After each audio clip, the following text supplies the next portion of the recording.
शरण दीन बंधु नवद्वीप बिहारी श्री निताई गौर हरि सरकार, वृंदावन बिहारी श्री राधा माधव युगल सरकार, श्री बड़े बाबा जी महाराज, श्री सदगुरुदेव की अकारण करुणा के फलस्वरूप श्री शुक तीर्थ में दिव्य अक्षयवट की छाया में बैठकर श्री गंगा जी, श्री हनुमान जी के सानिध्य में विराजमान होकर इस जीवन का सर्वोत्कृष्ट फल श्रीमद् भागवत जी की पावन कथा श्रवण करने का हमें आपको सौभाग्य प्राप्त हो रहा है।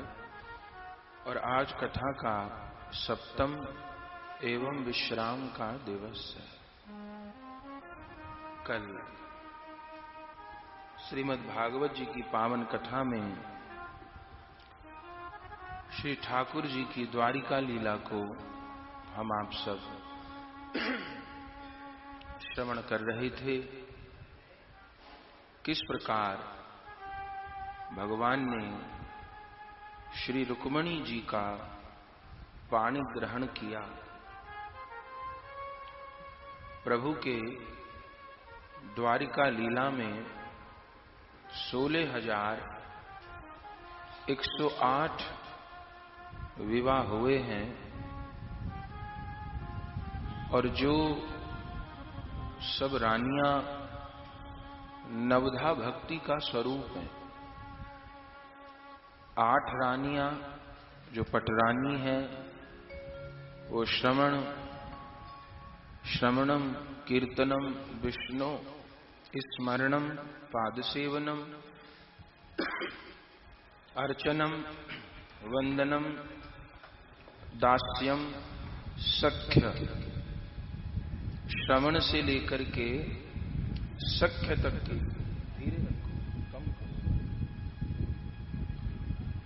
श्रवण से लेकर सख्य तक की जो भक्ति हैं वो 8 पटरानी हैं और जो 16,100 रानियां हैं वो आत्मनिवेदन भक्ति हैं। इन सब रानियों के रूप में नवधा भक्ति ने भगवान का वर्णन किया है।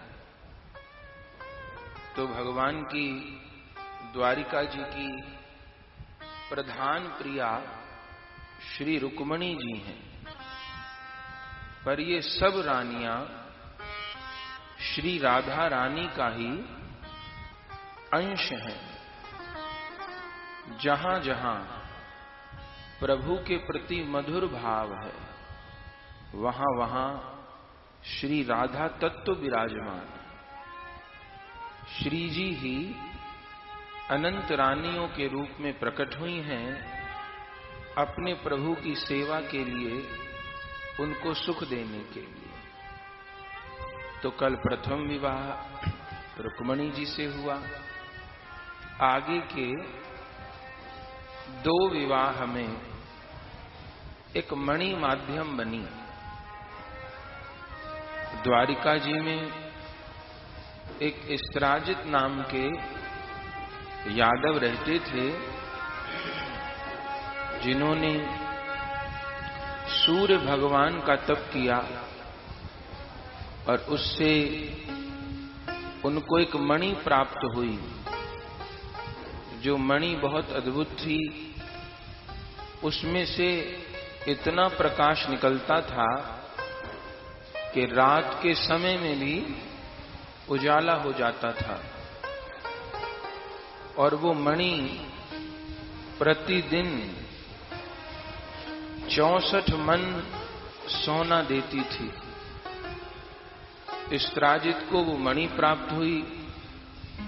अब तो बहुत मद उसके भीतर आ गया। एक दिन उस मणि को लेकर वो भगवान की सुधर्मा सभा में पहुंचा। भगवान ने उस मणि को देखा और उस समय इस्त्राजित को कहा, देखो भाई, ये मणि इतना सोना देती है, तुम क्या करोगे? इतने धन का उपयोग की एक सीमा है, तो इस धन को तुम्हें सेवा में खर्च करना चाहिए और बढ़िया रहेगा कि इस मणि को तुम राजकोष में जमा कर दो। चूंकि धन की 3 गति हैं। या तो व्यक्ति उसको अपने उपयोग में खर्च करता है, और या वो अंततः नष्ट हो जाता है। सर्वोत्तम गति धन की, संपत्ति की सेवा में खर्च करना है। मेरे पास जो कुछ है और जो कुछ यहां आ रहा है, वो एक एक पाई, एक एक रुपया, एक एक चाराना केवल सेवा के लिए। हम लोगों को गुरुओं ने ये बात खून में भर रखी है। जो कुछ भी है वो बस सेवा के लिए है। वो धाम सेवा के लिए हो, गौ सेवा के लिए हो, आश्रम सेवा के लिए हो, कथा कीर्तन की सेवा के लिए हो, नाम प्रचार की सेवा के लिए हो। अपना निर्वाह जितने कम से कम में हो सकता है, उतनी किफायत से चलते हैं। और बाकी जो कुछ है वो बस केवल सेवा के लिए है, मेरे उपयोग के लिए नहीं है, मेरे किसी विषय विलास की पूर्ति के लिए नहीं है, मेरे किसी निजी साधन जुटाने के लिए नहीं है। यदि इस रास्ते पे चले तब तो भजन बनता रहेगा, और नहीं तो ये धन ऐसी वस्तु है जो अर्थ से अनर्थ बहुत जल्दी करता है। और सबसे बड़ा जो नुकसान होता है वो भक्ति पथ से भटक के व्यक्ति कहां पहुंच जाता है उसका कोई ठिकाना नहीं। तो भगवान ने उस इस्त्राजित यादव को समझाया कि इतना धन तुमसे संभलेगा नहीं। वो मणि रोज 8 बार एक भार में 8 मन होते हैं, 64 मन सोना वो मणि देती थी। भगवान ने कहा क्या करोगे, इसको सेवा में खर्च कर दो, राजकोष में जमा कर दो तो सेवा में लगेगा, नहीं तो ये मणि तुम्हारे लिए नाश का कारण बन जाएगी। इतना तक कह दिया तो समझ लेना चाहिए था, सावधान हो जाना चाहिए था। वह वो नहीं माने। अनेक बार समझाने वाली बात भी आदमी को बुरी लगती है। उसने कहा जी मेरी मणि मैं क्यों दूं किसी को। भगवान ने कहा ठीक है, सलाह दी थी, नहीं मानो तो कोई बात नहीं। वो चला गया, पर उसको लगने लगा कि भगवान का मेरे मणि के प्रति लोभ पैदा हो गया है, अब कहीं मुझसे छीन न ले, वो तो राजा है। एक दिन इस्त्राजित का भाई प्रसेन उस मणि को लेकर जंगल में शिकार खेलने गया, सिंह से सामना हो गया, वो तो सिंह को नहीं मार पाया, सिंह ने उसे मार दिया, मणि छीन ली। सिंह आगे चला तो उसका जामवंत जी से सामना हो गया, जामवंत जी ने सिंह को मार के मणि ले ली और जाकर के अपनी पुत्री जाम्बवती को दे दी।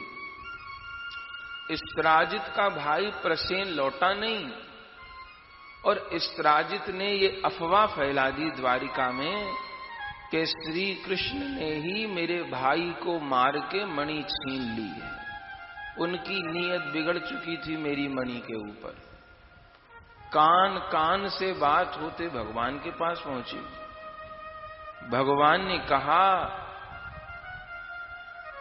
कि ये तो हम पर भी कलंक लग गया, अब कैसे करें।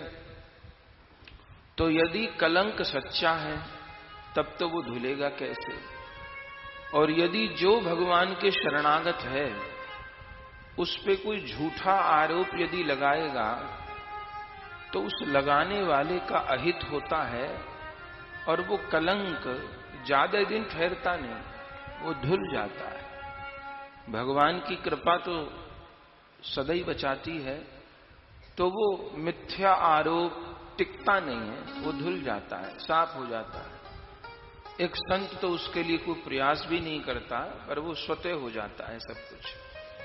तो भगवान ने काम कलंक धोएंगे अपना। भगवान मणि की खोज में चले जंगल में, तो प्रसेन का शव पड़ा मिला, लेकिन मणि नहीं थी। एक सिंह के पंजे थे वहां। सिंह के पंजों को देखते चले तो सिंह का भी शरीर पड़ा मिला, मणि नहीं थी। वहां एक रीछ के पंजे थे, उन रीछ के पंजों को देखते चले तो वो चरण चिन्ह एक गुफा में जा रहे थे। भगवान भीतर गए तो देखा जाम्बवान जी की कन्या जाम्बवती उस मणि से खेल रही है। जो भगवान ने लेनी चाही मणि, जामवंत जी आ गए और टूट पड़े भगवान पे। 21 दिन तक मल्ल युद्ध होता रहा। भगवान ने खूब पटकी दी। 21 दिन में जब उनकी नस नस चटक गई तब उन्होंने हाथ जोड़े, प्रभु आप हो कौन, मुझे तो कोई नहीं पछाड़ सकता। ये जामवंत जी सतयुग के हैं, जो सप्त चिरंजीवी हैं, उन चिरंजीवियों में जामवंत भी हैं। जामवंत जी को कभी मृत्यु स्पर्श नहीं करती, वो अमर है। तो प्रभु आप कौन हो जिसने मुझे पछाड़ दिया। श्री कृष्ण ने कहा पहचाना नहीं मुझे। बोले नहीं पहचाना। तब भगवान ने जामवंत जी को अपने श्री राम रूप के दर्शन करवाए। जैसे राम रूप में प्रकट हुए, जामवंत जी ने भगवान को प्रणाम किया, चरण स्पर्श किए और कहा प्रभु इतना खेल करते हो आप, मैं अपने स्वामी से ही भिड़ रहा था अभी तक, ऐसा क्यों। भगवान ने कहा तुम्हारी इच्छा थी। पूर्व अवतार में जामवंत जी ने भगवान से कहा कि प्रभु हमें तो लड़ने का मौका ही नहीं मिला। बोले कैसे। बोले सबरे तो हनुमान जी ने निपटा दिया, और बड़े बड़े जो थे उनको आपने वैकुंठ पहुंचा दिया, और छोटे मोटे से हम भिड़ नहीं सकते। तो राम जी ने कहा कैसा लड़ने वाला तुमको चाहिए? बोले या तो रावण जैसा मिलता या आप जैसा मिलता। भगवान ने कहा पहले बता देते, अब रावण तो मर गया और हम तुम लड़ने लग जाएं तो अच्छी बात नहीं, लोग कहेंगे कि वापस में लड़ने लग गए, तो मेरी इच्छा का क्या होगा? भगवान ने कहा पूरी तो करेंगे। राम सदा सेवक रुचि राखी, भगवान अपने भक्त की रुचि को रखते हैं, इसलिए संभल के अपनी रुचि को कभी गलत नहीं होने देना है, अपनी चाहत को, कामना को कभी बिगड़ने नहीं देना, अच्छा सोचना, अच्छा चाहना, कभी भूल से किसी का बुरा नहीं चाहना, बुरा बोलना नहीं है, बुरा सोचना नहीं है, क्योंकि विज्ञान भी कहता है 24 घंटे में हम जो कुछ सोचते हैं, संकल्प करते हैं, उसमें से कोई एक बात सत्य होती है। अब ये नहीं पता कि कौन सी सत्य हो, इसलिए असत चिंतन नहीं करना है, खराब सोच नहीं रखनी। तो हमने तुम्हारी इच्छा पूर्ति कर दी, हमें मणि चाहिए। जामवंत जी ने कहा प्रभु मणि तो आप ही की है, आप ले, पर मैं साथ में अपनी कन्या का दान भी आपको करना चाहता हूं। ये मेरी बेटी है, इसको वर नहीं मिल रहा, और आप जैसा वर कहां मिलेगा। तब जामवंत जी ने भगवान के प्रति अपनी कन्या का दान किया, दहेज में मणि दे दी। तब भगवान का दूसरा विवाह हुआ। कहिए जाम्बवती बल्लभ लाल की जय। दूसरा ब्याह गिनते रहिएगा। अब तीसरे ब्याह की तैयारी। भगवान मणि लेकर आए, जामवंती जी के साथ में जाम्बवती साथ थी। इस्त्राजित को बुलाया सभा में और हाथ में उसके मणि थमाई और कहा भैया तुम झूठे आरोप लगा रहे थे, ये लो मणि। सारी बात बता दी, किसने किसको मारा, कैसे मणि छीनी गई, रखो अपनी मणि। इस्त्राजित मणि तो ले गए, बड़े लज्जित हो गए। सारी द्वारिका में उनकी तिरस्कार होने लगा। क्या करें? तब मन में विचार किया, उन इस्त्राजित के कन्या थी जिसका नाम था सत्यभामा। इस्त्राजित भगवान के पास आए, प्रभु मैं अपनी कन्या आपको समर्पित करना चाहता हूं, मेरी कन्या को स्वीकार कीजिए। सत्यभामा जी भूदेवी हैं, इस पृथ्वी का अवतार है, मैं अपनी कन्या समर्पित करना चाहता हूं। भगवान ने कहा ठीक है। तब तीसरा विवाह भगवान का सत्यभामा जी के साथ हुआ। कहिए सत्यभामा बल्लभ लाल की जय। इस्त्राजित ने दहेज में मणि दी। भगवान ने कहा भाई मणि नहीं चाहिए, ये तो जहां रहती है झगड़ा करवाती, तुम रखो मणि। इन्होंने कहा महाराज अब तो मैं अपनी खुशी से दे रहा हूं, अपनी बेटी के दहेज में दे रहा हूं, मेरे और कोई है नहीं, आप रखो। भगवान ने कहा नहीं भैया, ये मणि का तमाशा खूब देख लिया, अब तुम ही रखो अपने पास। बहुत कहा। तब भगवान ने कहा ठीक है, ऐसा है मणि तो तुम रखो, पूजा सेवा तुम किया करो, और मणि जो प्रतिदिन 64 मन सोना देती है वो द्वारिका भिजवा दिया करो। तो भगवान की ससुराल से रोज कितना सोना आता है? 64 मन सोना। आप में से किसी की ससुराल है ऐसी? ठाकुर जी की ससुराल से 64 मन सोना आता है। तीसरा विवाह सत्यभामा जी के साथ हुआ।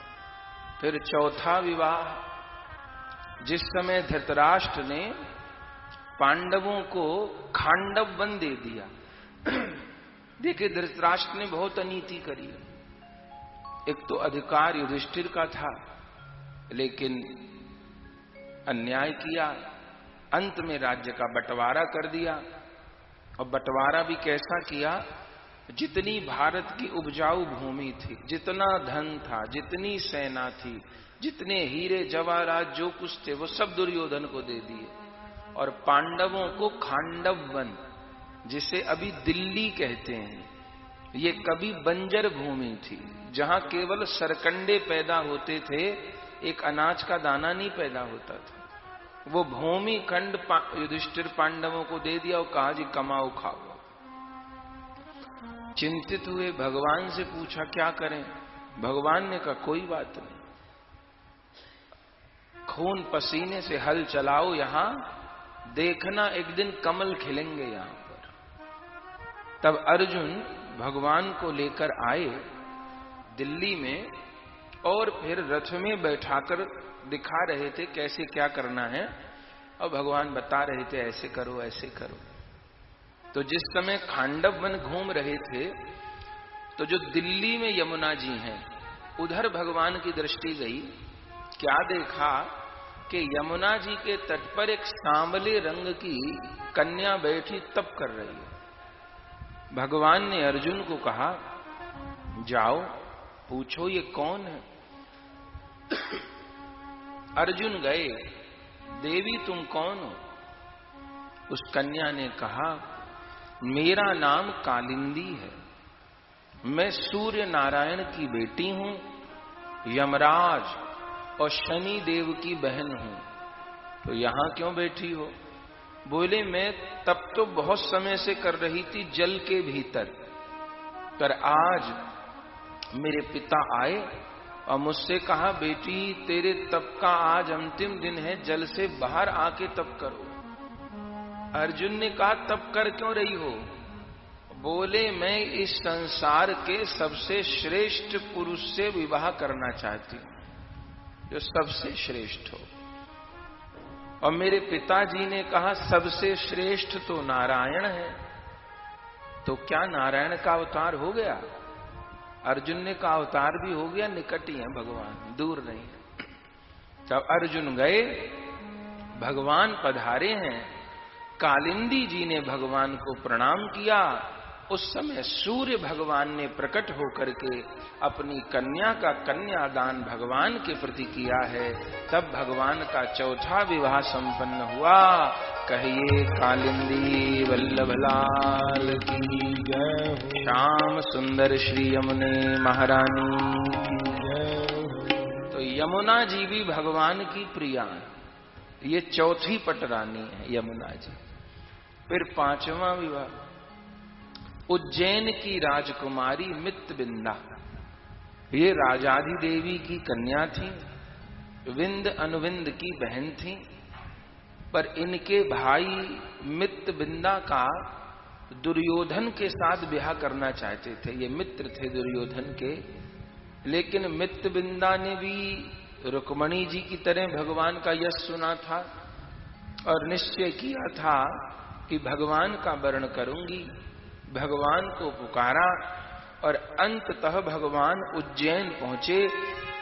श्री मित्रविंदा जी को स्वीकार किया और उस समय जय जयकार हो गई।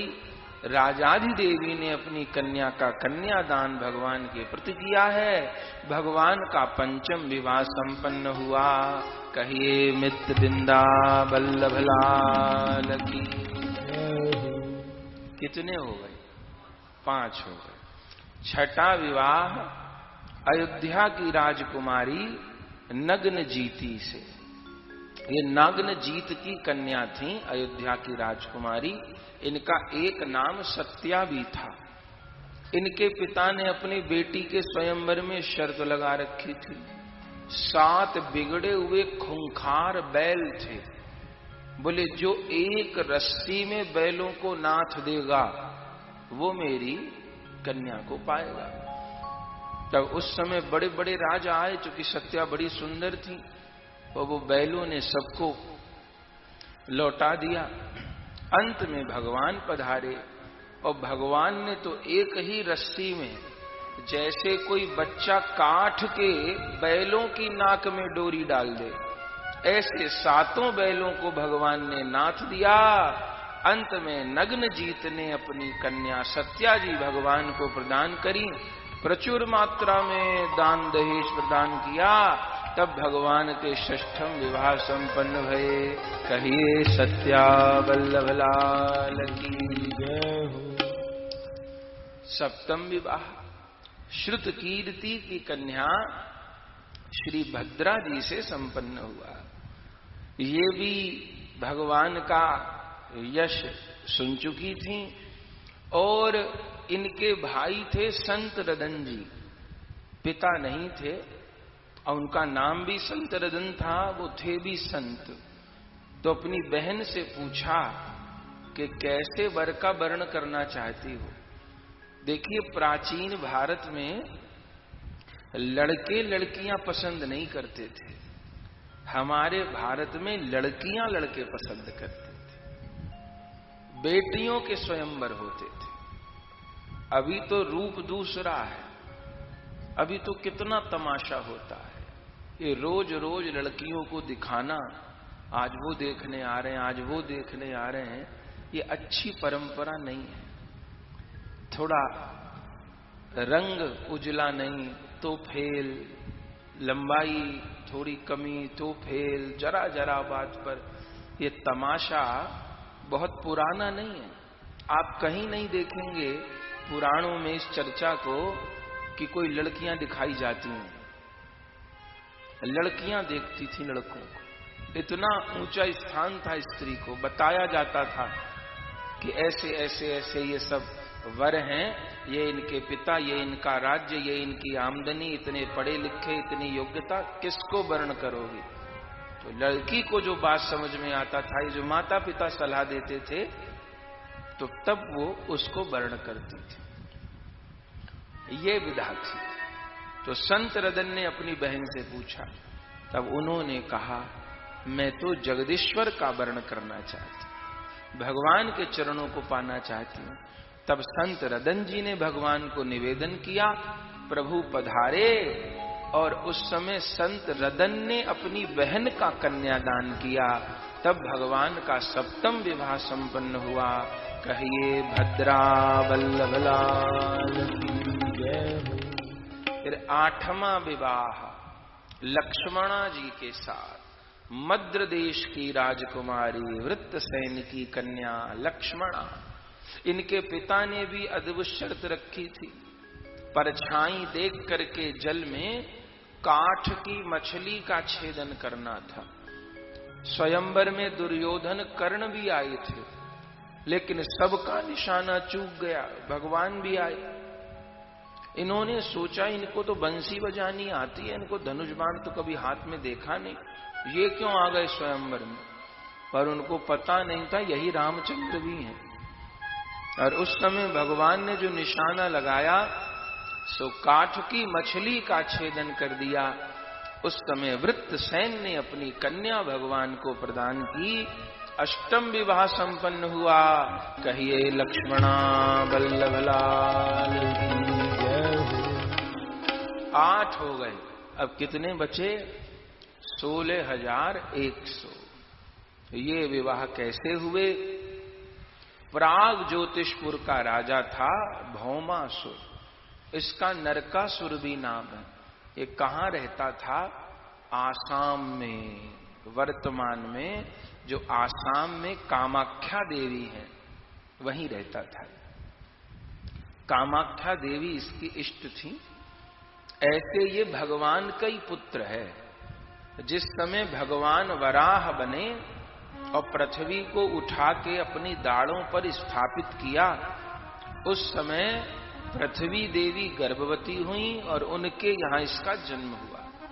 लेकिन राक्षसों का संग करने के कारण राक्षस हो गया। भगवान ने पृथ्वी देवी को कहा हम तो इसको मारेंगे। पृथ्वी देवी ने कहा अपने पुत्र को ही? बोले हाँ। बोले राक्षस के घर में यदि भक्त पैदा हो जाए प्रहलाद तो उसकी रक्षा करूंगा, और मेरे घर में यदि राक्षस पैदा हो जाए तो उसको मारूंगा। कोई पक्षपात नहीं है। तो प्रभु एक वचन दो, क्या जब तक मैं न कहूं तब तक मत मारना। पृथ्वी देवी ने सोचा मां क्यों कहेगी अपने बेटे को मारने को। भगवान ने कहा ठीक है,